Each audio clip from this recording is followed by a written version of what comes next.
3 minutes. Madam Speaker, those who work in hospitals and in social services are remarkable. They provide Americans with compassion and care in some of life's most difficult situations. But every day, these workers face real risk of workplace violence. The Bureau of Labor Statistics reports healthcare and social service workplaces have higher rates of workplace violence. No American should feel threatened while on the job.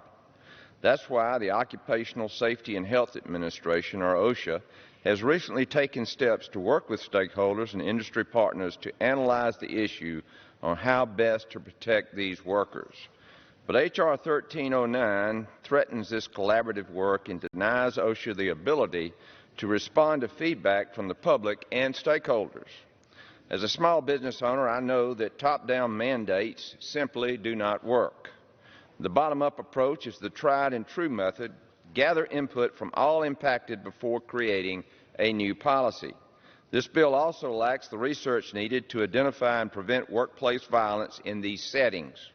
In 2016, the Government Accountability Office said there hasn't been enough studies done on the effectiveness of workplace violence prevention programs and that OSHA needed to review it further.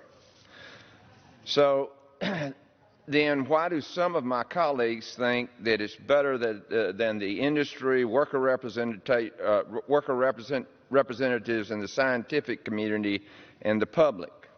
Let's also not forget that rush mandates like this one come at a cost.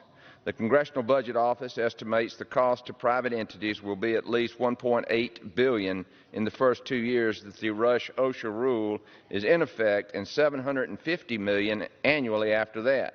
It's also estimated to cost public facilities at least $100 million in the first 2 years and $55 million annually after that.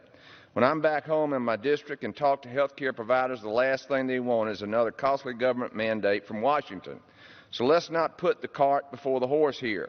Workplace violence is a serious issue, and it needs a serious solution. We should not pass this bill until we have a thoroughly vetted and researched fix.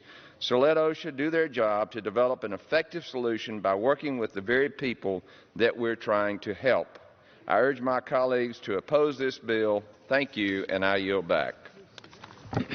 Gentleman yields back.